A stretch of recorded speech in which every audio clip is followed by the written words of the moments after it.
નમસ્કાર, હું નીતા પાટડિયા, સંકલ્પ ફાઉન્ડેશન વુમન્સ વિંગની કમિટી મેમ્બર.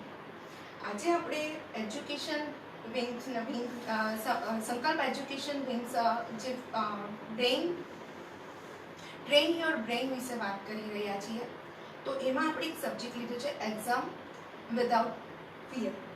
તો એના વિશે વાત કરીશું. ભારતમાં આપણે ઘણા બધા તહેવારો સેલિબ્રેટ કરીએ છીએ, કોઈ કલર સાથે, કોઈ ગરબા સાથે, ડાન્સ સાથે, અથવા તો કોઈ લાઇટ સાથે. તો આમાં આપણે અત્યારે એવું છે કે એક્ઝામનો તહેવાર આવી રહ્યો છે, તો આપણે એના વિશે થોડી વાત કરીશું.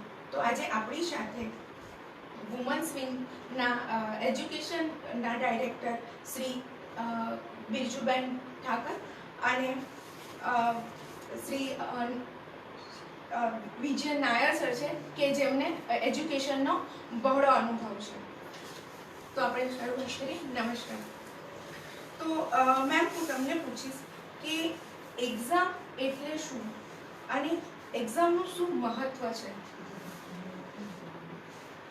એક્ઝામ જે શબ્દ જ છે ને એ જ એટલો બધો ફિયર વાળો છે કે આપણને એમ થાય કે એક્ઝામ શબ્દ આપતા જ બાળકો છે ને એકદમ ટેન્શનમાં આવી જતા હોય છે. એટલે જો મારા મતે ગણીએ ને તો એક્ઝામ એટલે એક એવી પ્રોસિજર કે જે આપણે એક જગ્યાએથી બીજી જગ્યાએ જવા માટે જે આપણે પ્રોસિજર કરીએ. સપોઝ છે ને બાળક જન્મે પછી ધીરે ધીરે ખાતા શીખે, બોલતા શીખે, ચાલતા શીખે, આ બધી પ્રોસિજર છે. તો એવી જ રીતે એક ડિવિઝનમાંથી કે એક ક્લાસમાંથી બીજા ક્લાસમાં જવા માટે આપણે જે પ્રોસિજર કરીએ છીએ ને એને આપણે એક્ઝામ કહી શકીએ. અને એના માટે એક્ઝામ શબ્દને આપણે એટલો બધો જ એજ્યુકેશન ફિલ્ડની અંદર એટલો બધો મોટો બનાવી દીધો છે કે લોકોને એક્ઝામ શબ્દ પડતા જ, ચાહે પછી નર્સરીનું બાળક હોય કે ચાહે પછી 12થનું બાળક હોય, એના માટે એટલું બધો ફિયર આવી જાય છે કે મારે કાલથી એક્ઝામ્સ છે. એક્ઝામનું વાતાવરણ એવું થઈ જાય કે ઘરમાં આખું એટમોસ્ફિયર બદલાઈ જાય. ઘરના લોકો એવું કે આજે હવે આપણે બહાર નથી જવાનું કારણ કે કાલથી એક્ઝામ શરૂ થવાની છે. એટલે એક્ઝામને જે આપણે બહુ જ મોટા પાયા ઉપર જે ઇન્ટ્રોડ્યુસ કરીએ છીએ એના બદલે આપણે એવી રીતના લઈ શકીએ કે ભાઈ આ તો એક પ્રોસિજર છે કે જે આપણે એક જગ્યાએથી બીજી જગ્યાએ જવા માટેની વસ્તુ છે. એટલે આપણે એક્ઝામ, મારા મતે તો એક્ઝામ એટલે one type of procedure, nothing else. તો એનું આપણે કેટલું મહત્વ આપી શકીએ આપણી વિદ્યાર્થીઓની અથવા તો પેરેન્ટ્સની લાઈફ માટે?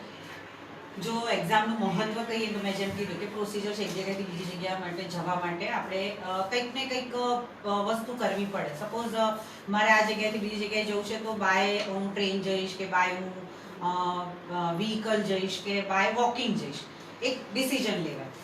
એક્ઝામ પણ એવી જ ટાઈપની એક વસ્તુ છે. એટલે એના માટે મહત્વ હું એટલું કહી શકીશ કે આપણે એક જગ્યાએથી બીજી જગ્યાએ જવા માટે જે આપણે વસ્તુ કેરી કરવા માટે કે જે આપણે પાથને રન કરવા માટે જે વસ્તુ સિલેક્ટ કરીએ એટલા પૂરતી બરોબર છે, પણ એનો હાવ એવો પણ ન હોવો જોઈએ કે આપણે એના માટે થઈને આપણે આપણી આખી લાઈફને એને ઇર્દ ગિર્દ બનાવી દઈએ જેના લીધે આપણે બીજું જે કંઈ પણ આપણી આજુબાજુ બની રહ્યું છે એને આપણે માણી ન શકીએ. બરાબર છે? એટલે એક્ઝામ્સ જરૂરી છે, પણ એવી જરૂરી નથી કે એને આપણે એટલા મોટા પાયા ઉપર બી લઈ જવાની જરૂર નથી કે એના લીધે આપણું જીવન, આપણી આજુબાજુના લોકોનું જીવન પણ રોકાઈ જાય. સર, હું પૂછીશ કે અત્યારનો જે કોરોનાનો સમય છે અને પ્લસ ઓનલાઈન એજ્યુકેશન છે, તો એ એક્ઝામના ફિયરમાં તો બાળકો કઈ રીતે એમાં કરી શકે, ઓવરકમ કેવી રીતે કરી શકે? સી, ખાલી બાળકોને નહીં, દરેક જણને અત્યારે ફિયર છે જ કે કોરોનાના લીધે શું થશે, શું થવાનું છે. See, it's an unpredictable things is going there. હવે બાળકોને સૌથી પહેલાં તો મેન્ટલી સ્ટેબલ કરવું બહુ જ જરૂરી છે, અને એના માટે અત્યારે શિક્ષક અને પેરેન્ટ્સ એ બંને બહુ જ મહત્વપૂર્ણ ભૂમિકા ભજવી જોઈએ. કારણ કે હું તમને એક દાખલો આપું કે એક ડિયર અને એક લાયન બંને રોજ સવારે ઉઠીને દોડે છે, એક શિકાર કરવા માટે અને બીજું કે શિકાર ના બનવું એના. હવે ડિયર શિકાર કેમ થઈ જાય છે? રીઝન એક જ છે કે એના મનમાં એક ડર છે કે હું પકડાઈ જઈશ. એના લીધે શું થાય છે? એનું સ્પીડ ઓછું થઈ જાય છે. જો ડિયરને એ આપી દઈએ, કોન્ફિડન્સ આપી દઈએ, boss you can do it, તું વાઘને પણ હરાઈ શકે છે કે ડિયર ભાગી જશે. તમે જો ઝુંડમાંથી એક જ પકડાઈ જાય છે, જેનું કોન્ફિડન્સ વધારે છે ને એ આગળ વધે છે. સો અત્યારે આ જે સિચ્યુએશન છે ને એમાં માનસિક પરિસ્થિતિ બહુ ડગાઈ ગઈ છે. હું અત્યારે ન્યૂઝ બહુ ઓછું જોઉં છું. લાસ્ટ ટાઈમ મેં બહુ જોયું તો હું ગભરાઈ ગયો. મને એવું લાગતું હતું હમણાં મને કોરોના અહીંથી ક્યાંકથી થઈ જશે. મેં ટીવી જ બંધ કરી નાખ્યું. એટલે એનો મતલબ એ નથી I am not updating myself. કહેવાનો મતલબ છે જે વસ્તુથી તમને એવું લાગે હું ડિમોટિવેટ થઉં છું એને સ્ટોપ કરી નાખો તો ત્યાં જવું જ નથી. બાળકોને અત્યારે એક જ વસ્તુ કહો, જે થશે એ સારા માટે થશે. કૃષ્ણ ભગવાને પણ એ જ કીધું છે, જો હોતા હૈ અચ્છે કે લીએ હોતા સો લેટ ઇટ બી. જે થવાનું છે થશે. You just do your work. તમે તમારું જે પણ કાર્ય છે એ પરિપૂર્ણ કરો. એક્ઝામ આજે નહીં અત્યારે લેવાય તો તમે રેડી. That's it. તો કદી પણ ફિયર નહીં. તો સર આપને એક પૂછીશ કે આપ એક શિક્ષક છો, તો વિદ્યાર્થીઓને આપ ને ટીચર વચ્ચે કઈ રીતનો સંબંધ હોવો જોઈએ કે કોમ્યુનિકેશન હોવું જોઈએ? સી, બોન્ડિંગ બહુ જ ઇમ્પોર્ટન્ટ વસ્તુ છે. અને એક મિત્રતા જેવું હોય ને, હું તો સેકન્ડરી હાયર સેકન્ડરીમાં ભણાવું છું, તો હંમેશા મારા બાળકોને હું એક મિત્ર તરીકે જોઉં છું. કારણ કે એક વસ્તુ છે, આપણે જે મિત્ર જે એકબીજા જોડે શેર કરે ને એ કોઈ ના કરે. હું માનું છું કે મા બાપ જોડે પણ એક વ્યક્તિ શેર નથી કરતું જેટલું મિત્ર જોડે. અને જો એક મિત્રતાનો સંબંધ આવે, મિત્રતા એટલે એક ડિસ્ટન્સ સાથે, એવું નહીં કે તમારા ખભે હાથ મૂકે. I am not talking about that kind of friendship, but એક એવું લેવલ કે બાળક તમને કોઈ પણ પ્રશ્ન પૂછતા મૂંઝાવે નહીં. એનું માઇન્ડસેટ એટલું કરી દો કે બેટા તને જે પણ પ્રશ્નો હોય, હું મારા દરેક બાળકોને એમ જ કહું છું, બેટા બેઝિજક એ ખાવામાં અને ભણવામાં શરમ નહીં રાખવાનું. ખાવામાં આપણે ના ના એવું કશું જ નહીં. જેટલું ભૂખ લાગી જમી લેવાનું, બેશરમ રહેવાનું. ભણતરમાં પણ બેશરમ. કારણ કે પૂછવા વાળો વ્યક્તિ એ મિનિટ માટે બેવકૂફ થાય છે, અને જે નથી પૂછતો ને એ કાયમ માટે બેવકૂફ થાય છે. એટલે મારા મંતવ્ય પ્રમાણે હંમેશા બાળકને એવા એટમોસ્ફિયર આપો એ 100 જણાને વચ્ચે પણ ઉભો રહીને પૂછી શકે, સર મને નથી આવડતું. એટલે આવો સંબંધ ક્યારે ઉભો થાય? જ્યારે એક ફ્રેન્ડલી રિલેશન હોય, તમારું ભય ના હોવું જોઈએ એના હૃદય.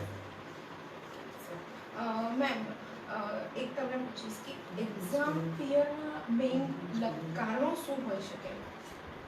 એક્ઝામ ફિયરના સૌથી મેઇન કારણો તો છે ને આપણે કહી શકીએ કે કોમ્પિટિશનમાં ટકવું છે. એ જે એમને નાનપણથી જ એક કોમ્પિટિશનમાં જ આપણે જીવીએ છીએ, કોમ્પિટિશનની વચ્ચે જ છીએ આપણે. આ કોમ્પિટિશનમાં આમ કરવું પડશે. સમાજમાં એક છે ને એક સ્તર બનાવી દેવામાં આવ્યા છે, એક લોઅર ને એક હાયર, એકના સ્તર બનાવેલા છે. એ જે સ્તર બનાવેલા છે ને એના લીધે શું થાય ખબર છે કે આપણે બાળકના જન્મ સાથે જ આપણે નક્કી કરી નાખીએ. ધારો કે ડૉક્ટરને ઘેર બાળકનો જન્મ થયો એટલે સમજી લેવાનું કે સમાજે એક એવું બનાવી લીધી મેન્ટલી, પેરેન્ટ્સે બનાવી લીધી મેન્ટલી કે મારો દીકરો ડૉક્ટર બનશે. બરાબર. પછી ચાહે એ નથી જોવામાં આવતું કે એ બાળકને ડૉક્ટર બનવામાં ઇન્ટરેસ્ટ છે કે નથી. બરાબર. કદાચ એ બાળકને એવું હોય કે સિંગિંગમાં ઇન્ટરેસ્ટ છે, કદાચ એ બાળક ડ્રોઈંગમાં સારું હોય, પણ એ બધા વસ્તુઓને આપણે ધ્યાનમાં નથી લેતા. બીજું એક સ્તર આપણે એવું બનાવ્યું છે કે એજ્યુકેશનમાં જે આગળ વધે એને જ આપણે સ્માર્ટ ગણીએ છીએ. એક્ટિવિટીમાં જે બાળક આગળ હોય ને એને આપણે સ્માર્ટ નથી ગણતા. બરાબર છે. કોઈ છોકરી બહુ સરસ ડાન્સ કરતી હોય તો આપણે એવું કે આખો દિવસ નાચ્યા કરે છે, પણ ભણવાનું કીધું હોય તેને નથી આવડતું. That statements we are using. અને એના માટે મારો બહુ સખત એ છે કે ભગવાને દરેક બાળકને અલગ રીતે બનાવ્યા છે, અલગ અલગ ખાનાઓમાં અલગ અલગ રીતે બાળકોને બનાવ્યા છે. કોઈ બાળક સિંગિંગ સારું કરી શકે, કોઈ બાળક બહુ સારું ડ્રોઈંગ કરી શકતું હશે, કોઈ બાળક સારા સ્પોર્ટ્સમાં આગળ હશે, કોઈ બાળક બની શકે કે કદાચ એજ્યુકેશનની સાથે સાથે સ્પોર્ટ્સ ઘણી બધી એક્ટિવિટી કરી શકતું હશે. તો લેટ ધેમ ચૂઝ કે એમને કયા ફિલ્ડમાં જવું છે. બરાબર છે. એટલે મારું એવું માનવું છે કે જે આપણે કોમ્પિટિશન્સના જે સ્તરો બનાવી દીધા છે ને કે બાળકને જન્મતાની સાથે જ 50% લાવ્યો એટલે તો તું ચાલે જ નહીં, 80 તો જોઈશે જ. મિનિમમ 80% આવે ને તો જ તું હોશિયાર છો એવું આપણે માનીએ છીએ. એટલે આપણે છે ને માપદંડ કેવા કરાય પછી 80% લાવે હોશિયાર અને 50% લાવે અને ડફોડ. પણ મારા મતે હું એવું માનું છું કે જે ફેલિયર્સ હોય ને એ જ હંમેશા વિનર હોય છે. કારણ કે ફેલિયર્સ જે ખબર છે કે હારીશું ને તો આપણે શું ગુમાવ્યું છે, અને એટલા માટે ડબલ જોશથી એમના માટે એની જીત માટે પ્રયત્ન કરશે. બરાબર. એટલે હું એવું માનું છું કે ફેલિયર્સ જે લોકો છે એ સક્સેસ વધારે થાય છે એનું સૌથી મોટું રીઝન જ આ છે કે એમને ફેલ થવાનું સ્વાદ ચાખ્યો છે. તો એમને એમની રીતે આગળ વધવા માટે આપણે આ કોમ્પિટિશનના બધા લેવલ હટાવી દેવા જોઈએ.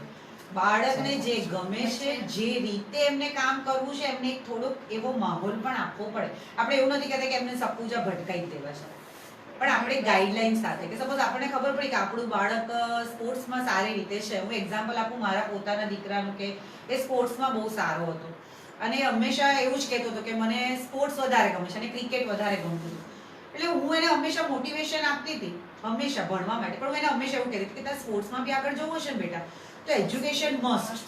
એટલે આપણે એજ્યુકેશનને સ્ટોપ નથી કરી દેવાનું, આપણે એજ્યુકેશનની સાથે સાથે સ્પોર્ટ્સને ઇમ્પોર્ટન્સ આપવાનું છે. એટલે તારે સ્પોર્ટ્સ માટે થઈને બી પાસ થવું પડશે, 10th ક્લિયર કરવું પડશે, ગ્રેજ્યુએશન કરવું પડશે. જેમ જેમ તું એ ક્લિયર કરીશ એમ એમ તારું લેવલ સ્પોર્ટ્સમાં આગળ થતું જશે. અને એટલા માટે મેં એને ટકામાં નેટ નહીં, પણ કહેવાનો મતલબ કે સ્પોર્ટ્સ સાથે એજ્યુકેશનને ઇમ્પોર્ટન્સ સમજીને એને બંને વસ્તુ કરાવે. એટલે આપણે હંમેશા છે ને બાળકને એમની જે ચોઈસ હોય ને એને આપણે સાથે લઈને, આપણે પેરેન્ટ્સ છે એમની સાથે, ટીચર્સ હોય, પેરેન્ટ્સ હોય, એમનું ફ્રેન્ડ સર્કલ હોય, બધાએ ફક્ત રિઝલ્ટ ઓરિએન્ટેડ જ આપણી સક્સેસ છે કે રિઝલ્ટ ઓરિએન્ટેડ જ આપણું સ્તર એક બનશે ને સમાજમાં લોકો આપણને ઓળખશે ને, એ મેન્ટાલિટીમાંથી એ લોકોને દૂર કરવા બહુ જરૂરી છે. અને એના માટે આપણે બધાએ કરવું પડશે, નહીં કે એકલા પેરેન્ટ્સ, નહીં કે એકલા ટીચર્સ, બધાએ ભેગા થઈને આ કામ કરવું પડશે. કારણ કે બાળકને પોતાનામાં વિશ્વાસ દેવડાવવો બહુ જરૂરી છે. જ્યાં સુધી બાળકને આપણે પોતાનામાં વિશ્વાસ નહીં દેવડાવીએ ને ત્યાં સુધી બાળક એને જે કરવું છે ને એ ક્યારેય ખુલ્લા મને નહીં કરી શકે. એટલે આમાં પેરેન્ટ્સ સાથે એના ફેમિલી મેમ્બર્સની પણ ફૂલ સપોર્ટિવ બધાનો સપોર્ટ જરૂરી છે. આ ફિયર માટે સર કોણ જવાબદાર હોઈ શકે વધારે? આમાં કેવું છે કે હું તમને એક વસ્તુ કહું, સાયન્સમાં આપણે ભણેલું છે કે એક ન્યુક્લિયસ હોય છે, વચ્ચે જે સેન્ટર ઓફ ધ ન્યુક્લિયસ છે એમાં protons that carries positive charge, અને જે ઇર્દ ગિર્દ ફરે છે that is not electron that carry negative charge. અને આપણને શીખવાડવામાં આવ્યું છે જેટલું નેગેટિવ ચાર્જ થાય એટલું જ પોઝિટિવ ચાર્જ એને એટ્રેક્ટ કરે છે, એટલે એટમ ન્યુટ્રલ કરે. હવે એ એટમ કોણ? આપણે, રાઈટ? આપણી અંદર શું છે? પ્રોટોન્સ છે, એટલે પોઝિટિવ ચાર્જ છે, અને આજુબાજુ શું ફરે છે? નેગેટિવ. હવે જેટલું નેગેટિવિટી આવે અને એટલું પોઝિટિવિટી તમે આપશો તો એટમ જે છે ન્યુટ્રલ રહેશે. એટલે હવે એ જવાબદાર, એટલે ધારો કે હું તમને કહું, આજે બાળકને તમે ઉઠાડો છો ને ત્યારથી વસ્તુ આ ચાલુ થાય છે. ઘણા બાળકોને ઉઠાડ, બેટા ઉઠી જા, આપણે જવાનું છે, ચલો ચલો જલ્દી કરો, આપણે એમ થયું એટલે એને હવે કેવું થઈ ગયું છે કે ધારો કે હું એને પ્રેમથી ઉઠાડું અને જો એના મધર જેને બરાડા પાડીને ઉઠાડતા હશે તો એને ટેવ પડી હશે. આ વસ્તુ એવી છે કે તમે પેરેન્ટ્સ તરીકે કે કોનું સાંભળીએ છીએ, ઉઠીએ છીએ, પછી એ માનસિક પરિસ્થિતિ હંમેશ માટે રહે છે. પછી એને કદી પણ પ્રેમથી કોઈ પણ કામ આપો, એ મોટો થઈ જાય કે ઘાંટા પાડીને જ કામ થાય છે. એટલે એનો જવાબદાર છે ને સ્ટાર્ટિંગથી છે. કેમ કે હું એમ માનું છું કે એક બીજ હોય ને, બીજ, એ બીજમાં સૌથી પહેલા જે માલી જો બરાબર ખાતર, પાણી બધું નાખે ને પછી એક સરસ મજાનું ટ્રી થઈ જાય. અને એક ટ્રી થયા પછી, ઝાડ થયા પછી એને સાચવવાની જરૂર નથી. એટલે સૌથી મોટી જે જિમ્મેદારી છે ને આઈ થિંક પેરેન્ટ્સની છે. પેરેન્ટ્સ પછી જો સેકન્ડ પર્સન છે એ ટીચર છે. કારણ કે આ બે જણ જો સરસ મળી જાય ને એમને, તો હું નથી માનતો કે બાળકને કોઈ પણ વસ્તુને ફેસ કરવા માટે ફિયરની જરૂર છે. કારણ કે અત્યારે જુઓ, તમે જોઈ શકશો કેટલા ધંધા પાણી આ કોરોનાના લીધે ઠપ થઈ ગયા.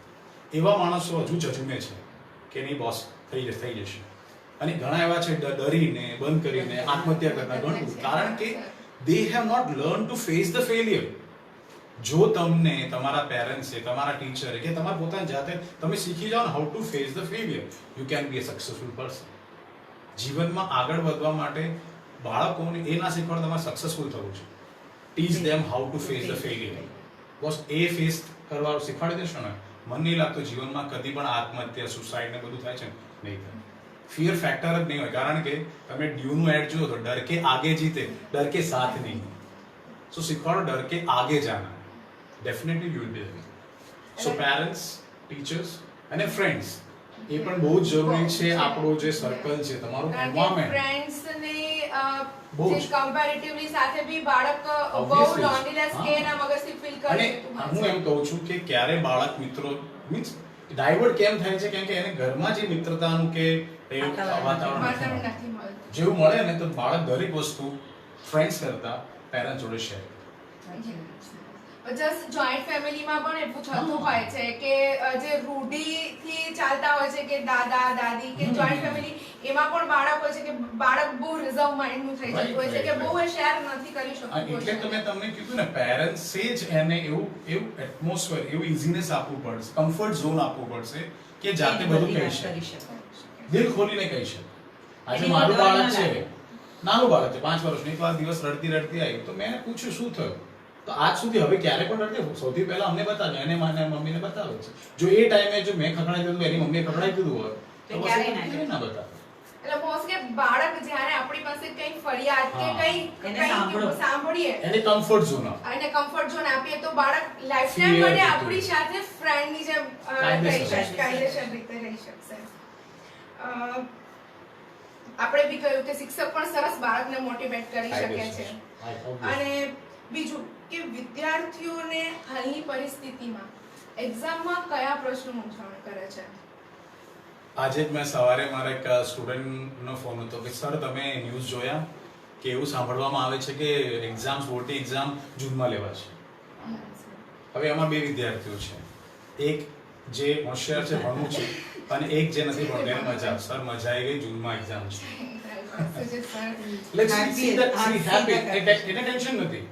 અને જે બિચારો જે ભણે છે આનું આખું વર્ષ એને શું ટેન્શન છે કે સર હવે એક્ઝામ જો પાછી જશે મારી તૈયારી ફરી મારે વધારે કરવું પડશે, મારે એડમિશનનું શું, મને આવતા વર્ષનું કે ઓલરેડી માર્ચમાં એક્ઝામ હોય છે, એના પછી મેમાં કે જૂનમાં કોલેજીસ ચાલુ થશે. હવે જો જૂનમાં એક્ઝામ હશે તો પછી ક્યારે એડમિશન, મારું આખું વર્ષ. એટલે એ કેલ્ક્યુલેટ કેવું કરે છે, તમે આખા જિંદગીમાં 1 વર્ષ પાછળ જતા રહો છો. હવે 1 વર્ષ આખું તમે ગણી લો, તમારા બધું ઇન્કમ થી માંડી દરેક વસ્તુ તમે પાછળ, એટલે એને એ મૂંઝવણ છે.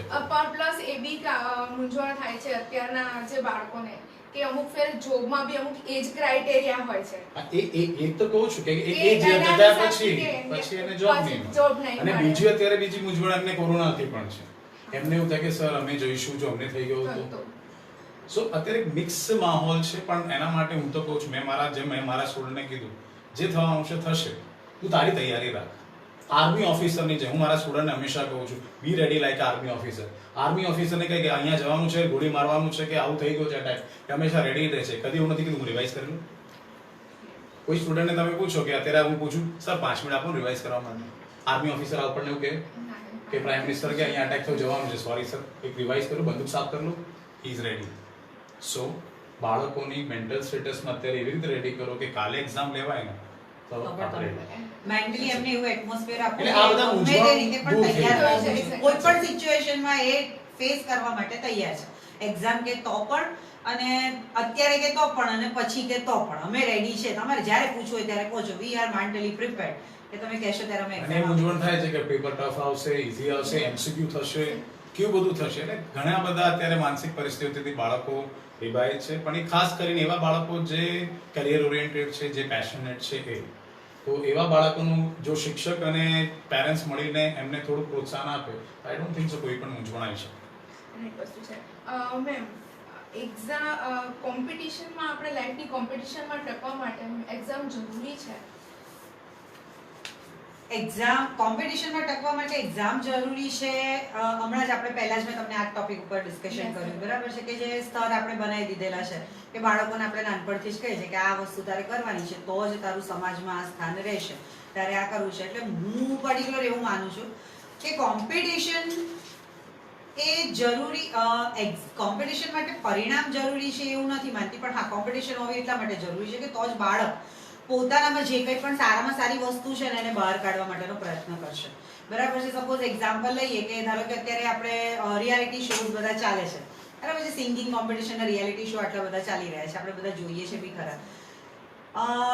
12 કે 15 જણને એ લોકો સિલેક્ટ કરે છે અને જીતે છે એક જ વ્યક્તિ, બરાબર છે. ઓલ ઓવર ઇન્ડિયામાંથી જે 15 બેસ્ટ આયા, આપણે બધા કહે છે કે winners that 15 are there. Competition જરૂરી છે, બરાબર છે, પરિણામની પાસે ના જાઓ.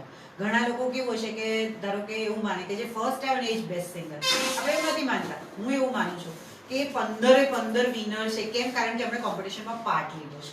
એ એમનું બેસ્ટ કરવા માટેનો પ્રયત્ન કરી રહ્યા છે. અરિજીત સિંહ એ બેસ્ટ એક્ઝામ્પલ એ રનર અપ હતો અને રનર અપ હતો. અરે અત્યારે તમે જે છે આપણે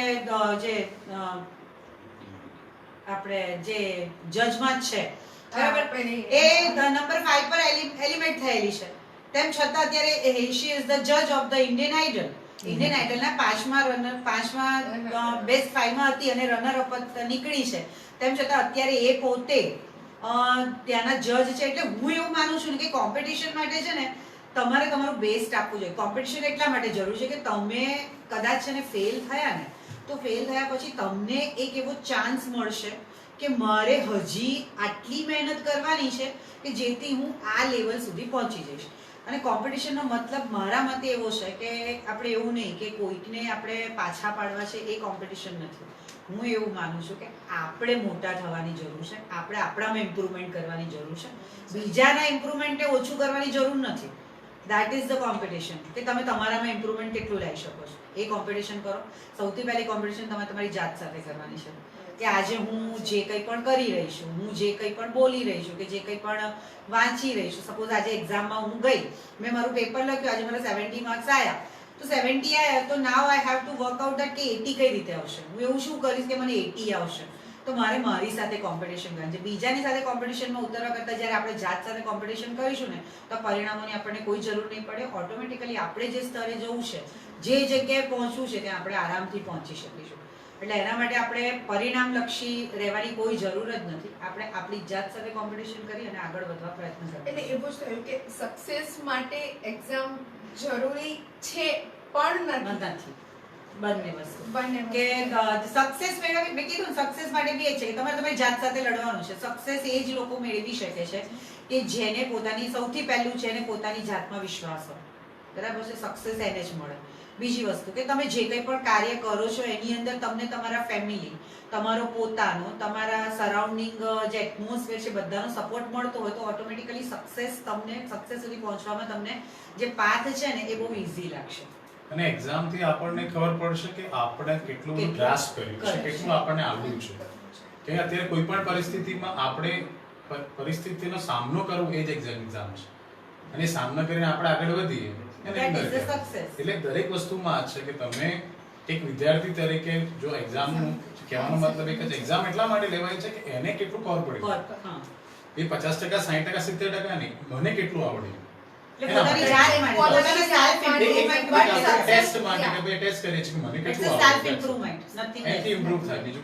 તમારે તમારું સેલ્ફ ઇમ્પ્રુવમેન્ટ કરવા માટે કરવાનું છે. અને હું તમને કહું કે અત્યારે આપણે જે સ્કૂલના માહોલમાં છે, ત્યારે વર્ષો પહેલા હતું કે આપણે ગુરુકુળમાં બાળકોને ભણવા મોકલતા હતા, બરાબર છે. તો એ લોકો પણ, એ ગુરુઓ પણ એમની રીતે પરીક્ષાઓ તો લેતા હતા. જંગલમાં મોકલતા હતા, કે લાકડું કાપવાનું, ક્યાં તો શ્લોક બોલવાનું, કહીને ગમે તે રીતે.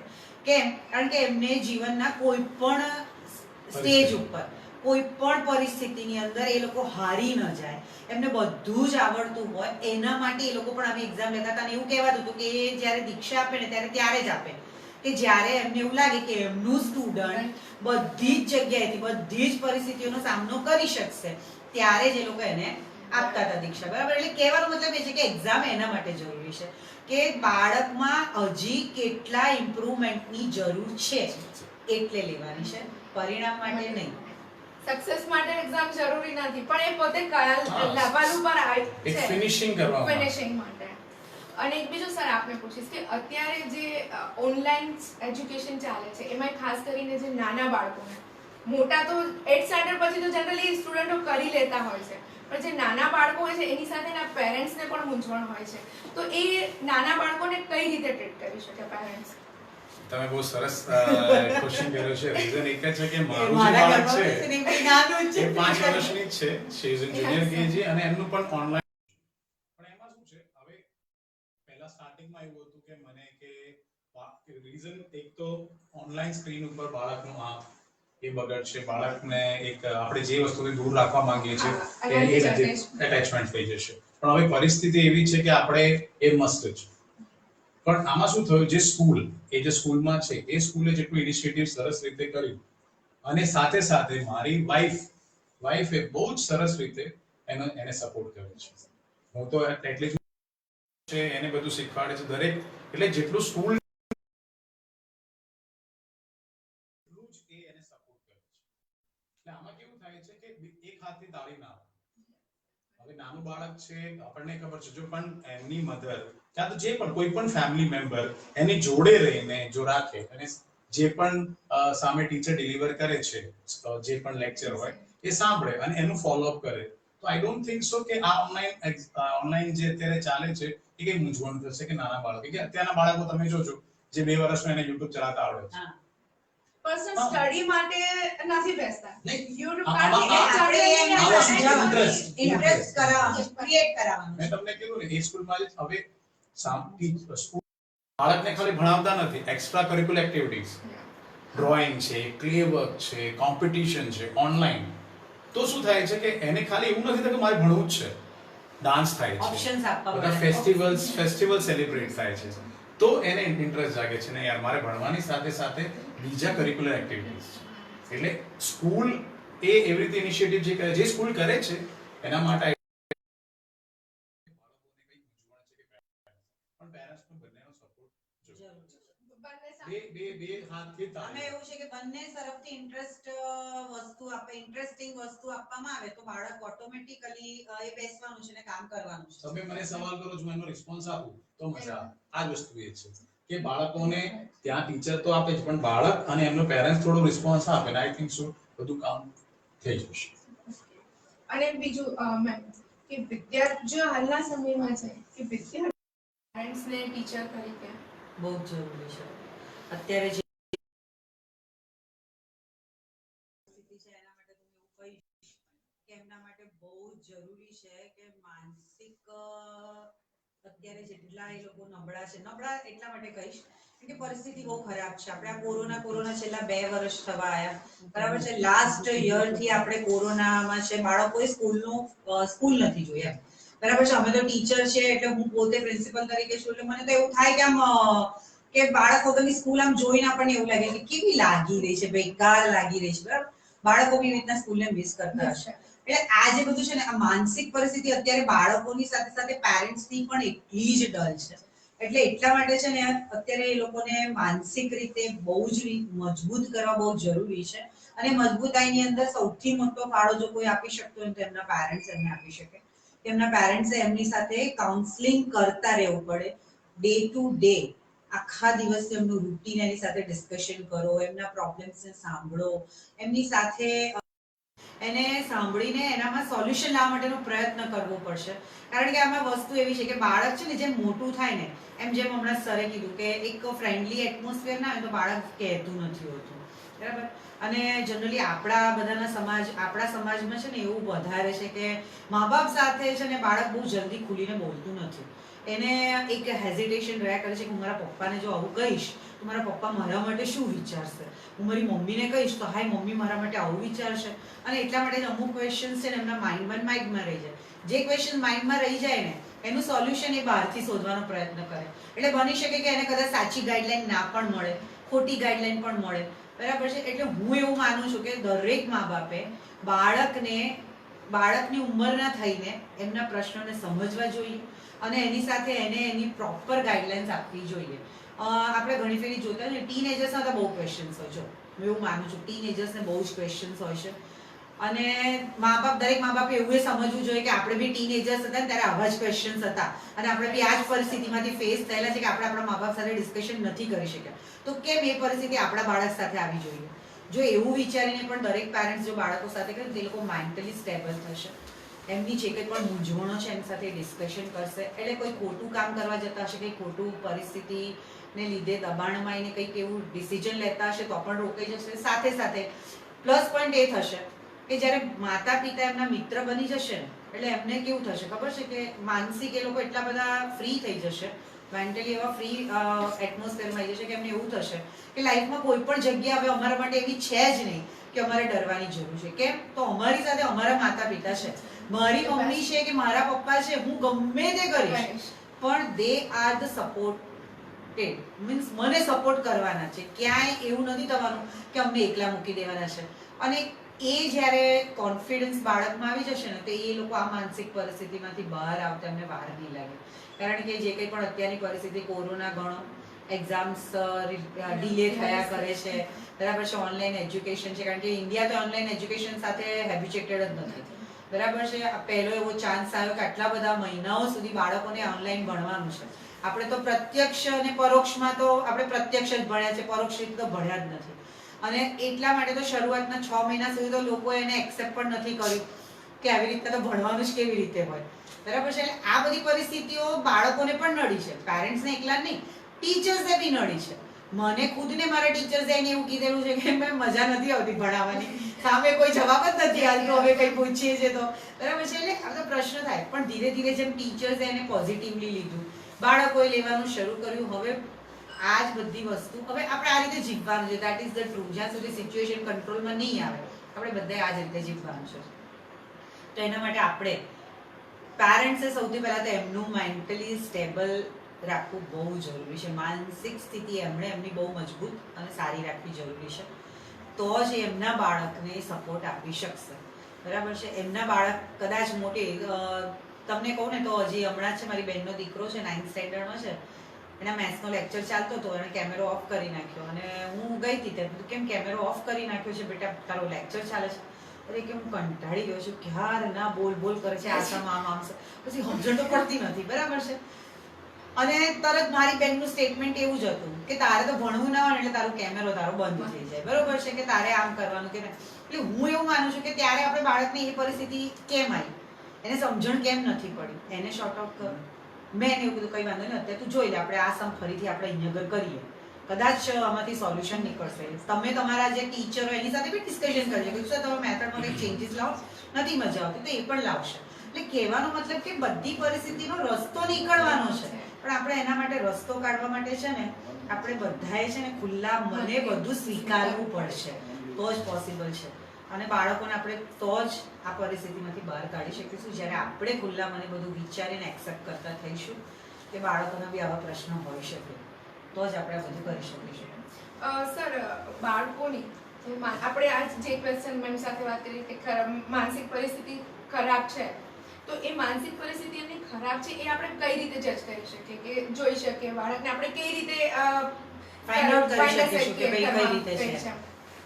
પહેલી વસ્તુ તો ક્યારે પણ કોઈ આપણા ઘરમાં તમે જોજો કે for an example husband wife જે રૂટીનમાં જે બિહેવિયર કરે છે એ ના કરે તો આપણને ખબર પડી જ જાય છે ને કે યાર કંઈક લોચો છે, આજે કેમ આવું છે, એનો મૂડ નથી. સેમ વસ્તુ તમે બાળકોનું બોડી લેંગ્વેજ સમજો, એ સમજો, કારણ કે આપણું જ બાળક છે અને આપણા સામે જ ઉછેર્યા છે, આ મોટા થયા છે, તો આપણને એની દરેક પ્રવૃત્તિ, દરેક બોડી લેંગ્વેજ સમજણ પડવી જોઈએ.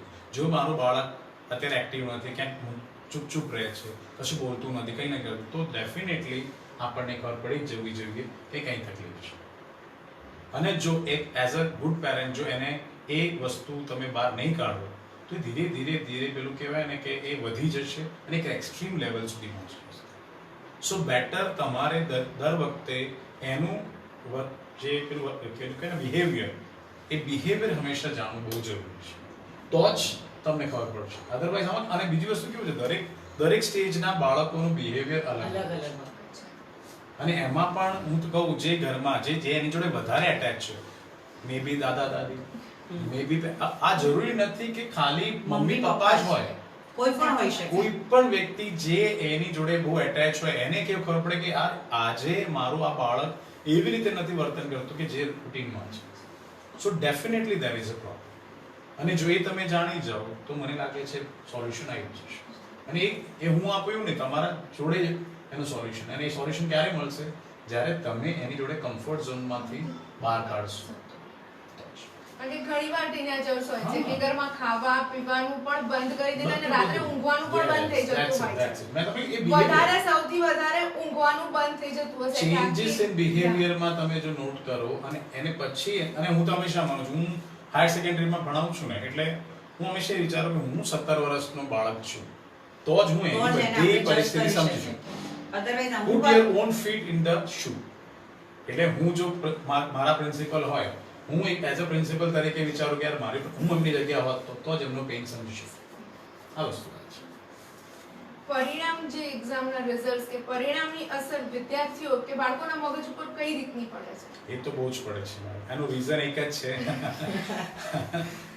કારણ કે અત્યારે જેમ મેં હમણાં બેન જોડે વાત કરી હતી કે સ્ટેટસ, આપણે આપણા બાળકનું જે પરિણામ છે એ આપણું સ્ટેટસ જોડે બહુ કરે છે. તે તો મારું ઇજ્જત ડૂબાડી દીધું. અરે યાર, નથી આવ્યું એને તો તમારી ઇજ્જત આમાં ક્યાં આવી?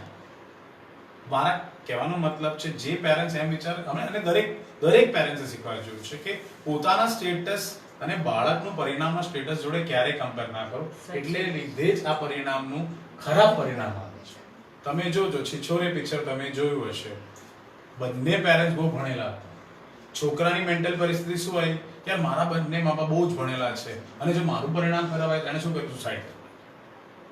એટલે કહેવાનો મતલબ આ પરિણામનું જ પરિણામ આવે છે.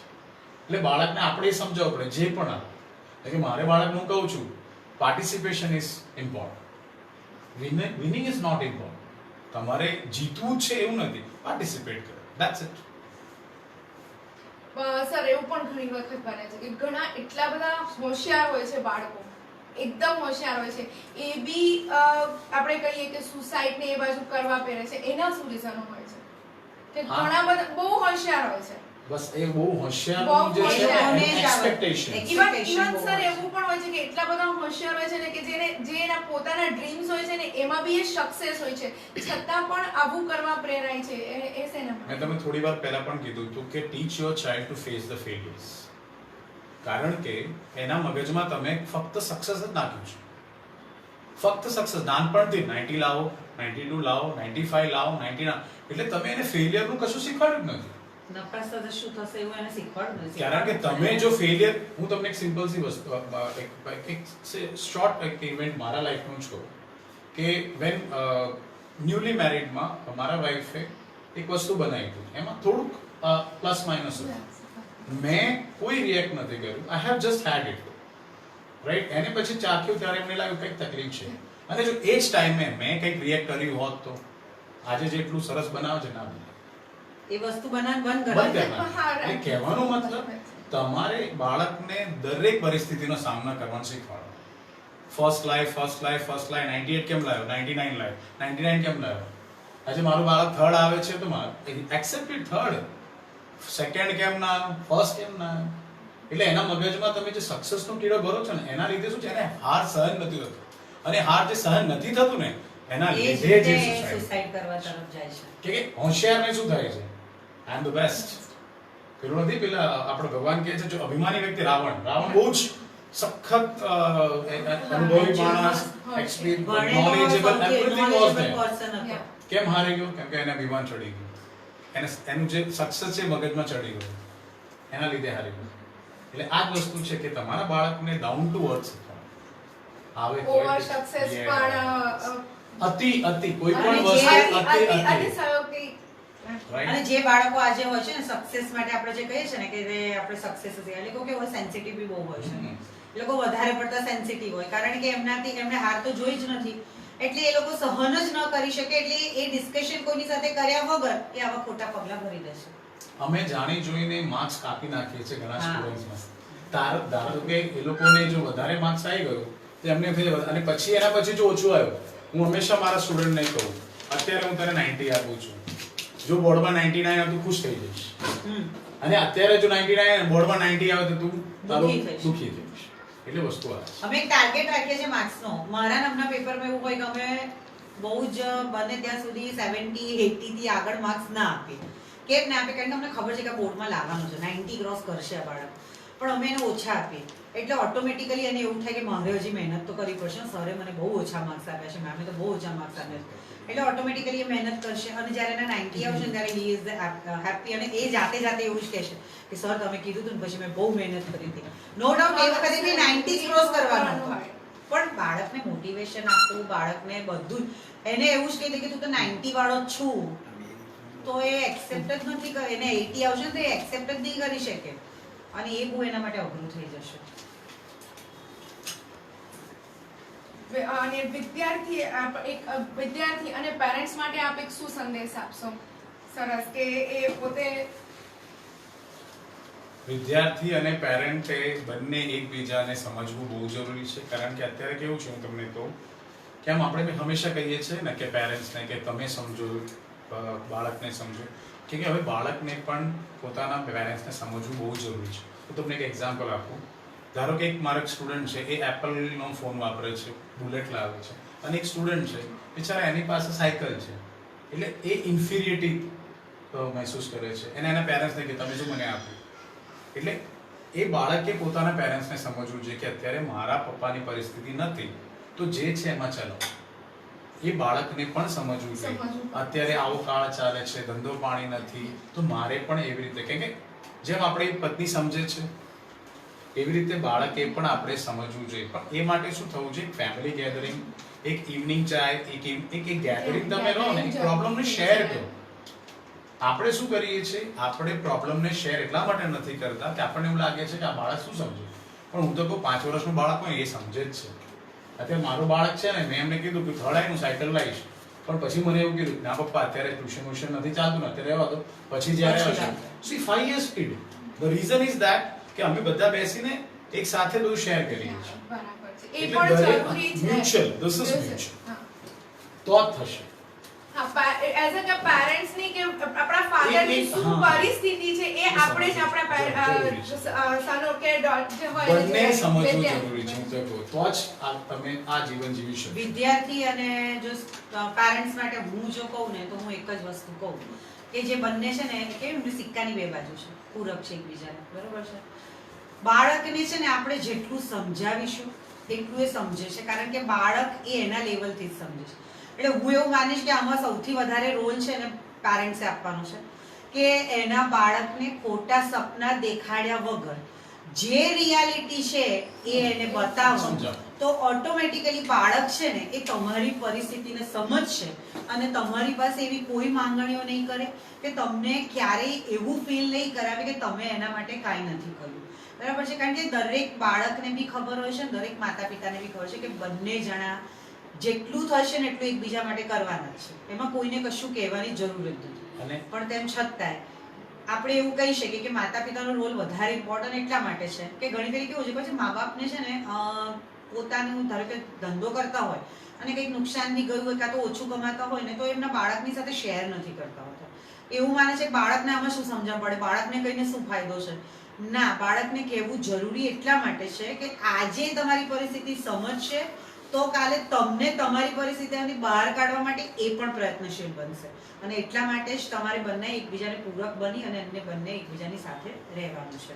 અને બીજું હું એ વસ્તુ કહીશ કે ઘણા પેરેન્ટ્સ એવું પણ વિચારે છે કે જરા કે મેં કદી મારા એપલનો ફોન નથી વાપર્યો, તો મારા બાળકને, મારા દીકરાને વાપરવા આપવો છે. એ વસ્તુ પણ ખોટી છે. તમે જુઓ, એપલનો પોતાનો જે ઓનર જે છે એ પોતે એમના બાળકોને એપલનો ફોન નથી આપતો. ઇન ધ સેન્સ જરૂર ને તમે નથી ભોગ્યું કોઈ પણ વસ્તુ, તો કે મારો બાળક કેમ પરિસ્થિતિ, એવું નથી. એને પણ દરેક પરિસ્થિતિનો સામનો કરવાનો શીખવાનું. એટલું પણ એને કમ્ફર્ટ ઝોન ના આપો કે પછી આગળ ચાલીને એ કમ્ફર્ટ ઝોન ના મળે તે ડગે. એને એનો કમ્ફર્ટ ઝોન જાતે લાવવા માટેનો પ્રયત્ન કરવા દો. બાળકને એમનો કમ્ફર્ટ ઝોન લાવવા માટેનો પ્રયત્ન એને જાતે કરવા દો. આપણે તો પહેલેથી જ બધું આલી દઈએ, જો તારે ટ્યુશનમાં જવાનું હું તને એક્ટિવા લઈ દઉં છું, તને બાઇક લઈ આલું છું, તારા ટ્યુશનના આટલા બધા સર રાખી લીધા છે, તારે 2 મોબાઈલની જરૂર છે, હા તો તું એક કામ કર 2 રાખજે, વાંધો નહીં. ઘણા નાના 10મા 12મા છોકરાને 2 મોબાઈલો હોય, પણ શું જરૂર છે? મમ્મીની જોડે મોબાઈલ ના હોય પણ બાળક જોડે 2 મોબાઈલ હોય, તો તમે એને એવું સમજણ પડે કે મમ્મીનો મોબાઈલ તારો જ મોબાઈલ છે, તારે જ્યાં જરૂર પડતા તારે એનો યુઝ કરી શકે છે. એટલે કમ્ફર્ટ ઝોન એવો બી ના આપો કે એને પછી છે ને જ્યારે કમ્ફર્ટ ઝોનની બહાર નીકળીને કામ કરવું પડે ને તેને અઘરું લાગે. ઓવર પેમ્પરિંગ પણ ના થવું. જેમ કે મારું બાળક એકવાર પડી ગયો, એ પડ્યું ને એને ખબર પડી ગઈ, નાનું બાળક તમે જોજો, પડશે ને જોશે, પછી રિએક્ટ કરશે કે આપણે ઓ બેટા વાગ, તો વધારે રડશે. મારી છોકરી પડી ને, તમે કશું નથી બેટા, ઊભી થઈ જા, આજ સુધી હવે રડતી નથી. એટલે તમે જ આવી રીતે કમ્ફર્ટ ઝોન તમે આપો છો, મેન્ટલ સ્ટેટસ તમે ડેવલપ કરી શકો છો. થેન્ક યુ સર અને મેમ, આપનો સરસ સમય કાઢી અને અમને ખૂબ સરસ વાતો જણાવી, એના માટે આપનો ખૂબ ખૂબ આભાર. નમસ્તે. સંકલ્પ ફાઉન્ડેશન એજ્યુકેશન પેનલના અંતર્ગત ટ્રેન યોર બ્રેઇન પ્રોગ્રામમાં આપણે આવી રીતે કાર્યક્રમોમાં મળતા રહીશું. નમસ્તે.